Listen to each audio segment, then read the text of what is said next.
Ao domingo viajamos até ao espaço com a ajuda do Miguel Gonçalves. Miguel, bom dia. Bom dia, Cristiana. Começamos esta semana com o jogo das escondidinhas entre os telescópios terrestres e os remanescentes de estrelas que explodiram.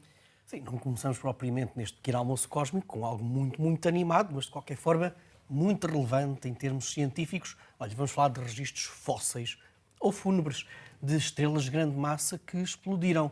E vamos falar sobretudo de um censo, de uma análise que foi feita numa grande zona do céu e que primeiramente nos leva até à Austrália Ocidental. Vamos fazer uma viagem até ao Hemisfério Sul, onde está localizado um conjunto de telescópios chamado Murchison Whitefield Array, que são estes cavalheiros que nós estamos a ver. Parecem autênticas aranhas, mas não. São radiotelescópios que sondam precisamente todo o nosso universo à nossa volta no comprimento de onda do rádio, e as imagens, no fundo, que nós vamos ver a seguir, são as imagens que nós conseguiríamos ver se os nossos olhos estivessem equipados para ver o universo no comprimento de onda do rádio. Olha, é precisamente esta a imagem.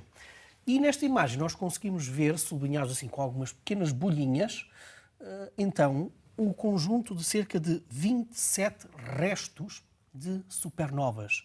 Restos de estrelas de grande massa. Olha, quando estamos a falar de grande massa, olha, são estas imagens mais em particular que estavam ali sublinhadas. São estrelas que nasceram com 8 ou até mais vezes a massa do nosso próprio Sol.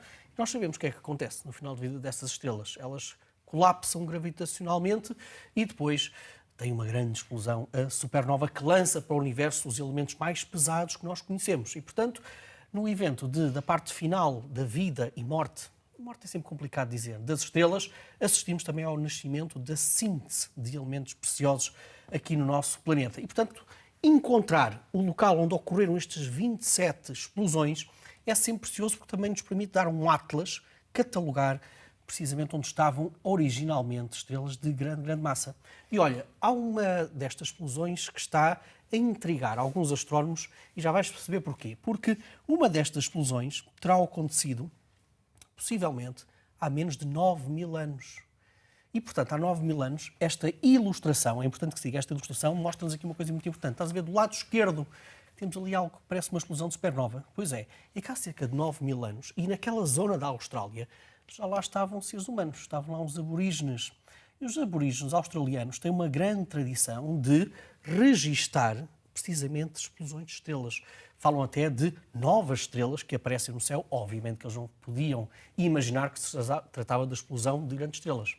Ora, isto dá origem a uma coisa lindíssima, na minha opinião, que é uma espécie de astronomia cultural, uma astronomia antropológica. Porquê? Porque agora há alguns astrónomos que pegaram nestas descobertas, de onde estão estes registros das supernovas, nomeadamente aquela de há 9.000 anos, e vão tentar procurar em registros muito antigos dos primeiros povos aborígenes se de facto estava ou não registado esta explosão que aconteceu há 9.000 anos.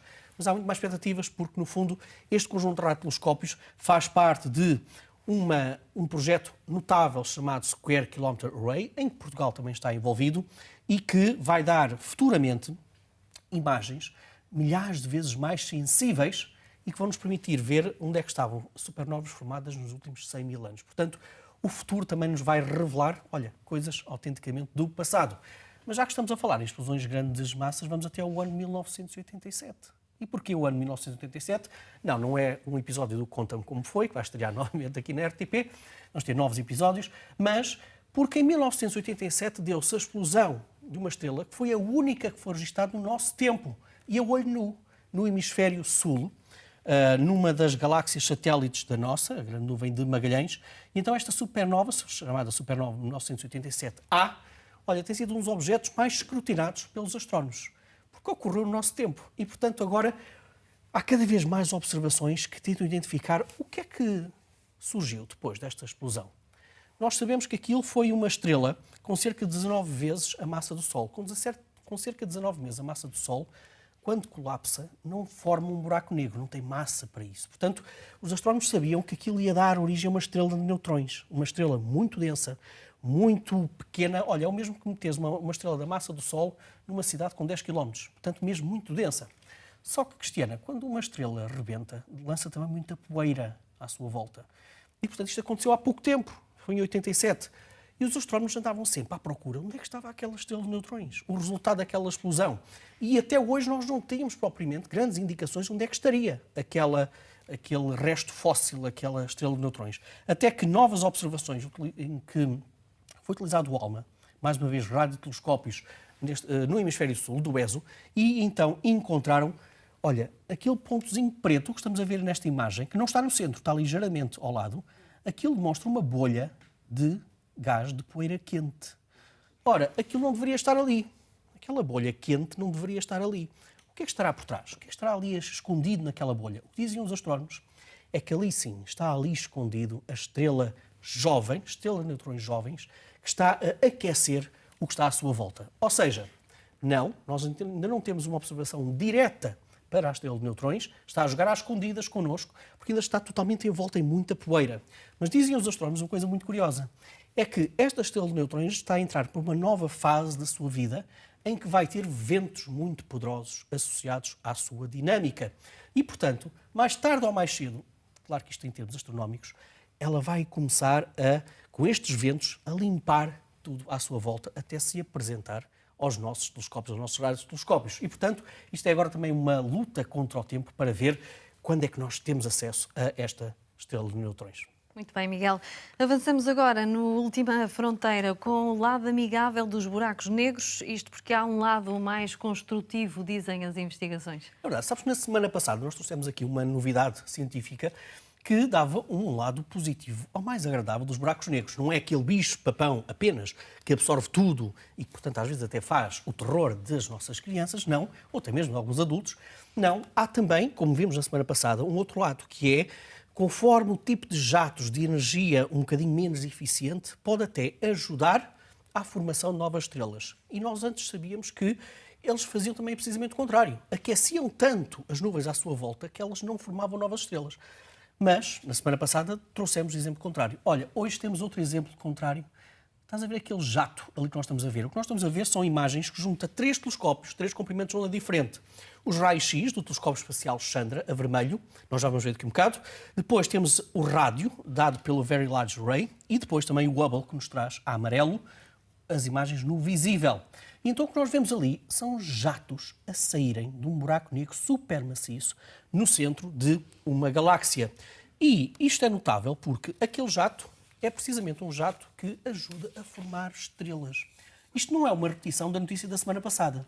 É que aquele jato tem um comprimento de cerca de 1 milhão de anos-luz. 1 milhão de anos-luz é o suficiente para aquele jato energético que sai do buraco negro contaminar até as galáxias vizinhas. E, portanto, temos aqui um exemplo claro de jatos de buracos negros que conseguem até afetar a fertilidade de galáxias vizinhas. E quando eu digo aumentar a fertilidade, é entre 100% a 400%. E, portanto, estamos também a dar estes passos para conhecer a astronomia de grande energia, para perceber como é que eles afetam. Os buracos negros podem afetar até a fertilidade estelar em outras galáxias. E esta ilustração que nós estamos a ver dá-nos também, olha, uma teoria muitíssimo exótica sobre buracos negros, que vem de uma universidade do Japão e que nos diz mais ou menos o seguinte, e é muito elegante, Cristiana. Ora, nós sabemos como é que nascem os planetas. Isto é um vídeo, uma ilustração que mostra isto, que os planetas nascem no fundo do disco de poeira que se cria à volta do nascimento de uma nova estrela. E, portanto, onde há muita poeira, há uma grande probabilidade de nós termos também planetas. Ora, e será que existem planetas à volta de buracos negros? É que os buracos negros também são conhecidos por terem discos à sua volta de muita, muita poeira. Aliás, têm até, muitas das vezes, muito mais poeira do que os discos de poeira à volta de estrelas. E, portanto, o que dizem estes astrónomos é que, de acordo com alguns modelos que eles estudaram, é possível nós termos formação de planetas que podem ter até 10 vezes a massa da Terra, mas a distâncias da ordem dos 10 anos-luz de um buraco negro. Olha, para teres uma ideia, 10 anos-luz, a estrela mais próxima do Sol está a 4,3 anos-luz. Portanto, imagina o que é um planeta que está a distâncias colossais do seu buraco negro. Atenção, isto é especulação teórica, é suportada pelos modelos teóricos, os computadores dizem-nos que isto é possível, só que ainda não temos um método eficiente para descobrir este tipo de planetas à volta de buracos negros. Mas, lá está a Cristiana, teoricamente é possível. Vai chegar um dia a etapa em que a observação também nos vai dizer ou não confirmar ou não confirmar a existência destes planetas. Portanto, imagina tu que até se coloca a hipótese de buracos negros, de planetas a serem formados à volta de buracos negros. Para terminar, temos hoje um problema espacial. Eu estava a ver se tu te rias, porque eu sabia que sabes o que vem a seguir, e vamos falar de sanitas, é verdade, e problemas de canalização. São sanitas que custam cerca de 19 mil dólares, são fabricados na Rússia. Vamos ver o exemplo de uma delas. Há duas. Onde? Na Estação Espacial Internacional. E criou-se um pequeno pânico nestas semanas, porque estavam as duas avariadas. E então, nós sabemos que existe uma no módulo americano, outra no módulo russo, e sabemos que os problemas corriqueiros que temos aqui na Terra, olha, quem diria, também estão lá em cima. Esta é uma astronauta da ESA que nos explica como é que os astronautas fazem a necessidade, e, portanto, nós sabemos que o xixi é colocado num sistema que vai depois recuperar cerca de 80% a 85% da urina para, precisamente, água para os astronautas beberem, e que e temos crianças a ver a esta hora, e o pupu é colocado também em pequenos sacos, depois são atirados para a atmosfera. Só que a sanita que está no lado americano e a sanita que está no lado russo tiveram problemas. Uma delas estava entupida e a outra avariou. E a sorte destes astronautas, que até têm grandes fraldas para os ajudar nestas emergências, é que estava atracada à Estação Espacial Internacional um módulo russo que tinha uma pequena sanita. E, portanto, eles tiveram todos que ir à vez, devagarinho, até à sanita que estava no módulo, na nave, aliás, russa. E, portanto, é um pequeno exemplo para veres que lá em cima também temos coisas absolutamente corriqueiras. Muito bem, Miguel, assim terminamos. Um bom domingo. A esta hora fazemos uma curta pausa. Voltamos já a seguir para a terceira hora de Bom Dia Portugal. Contamos consigo. Até já.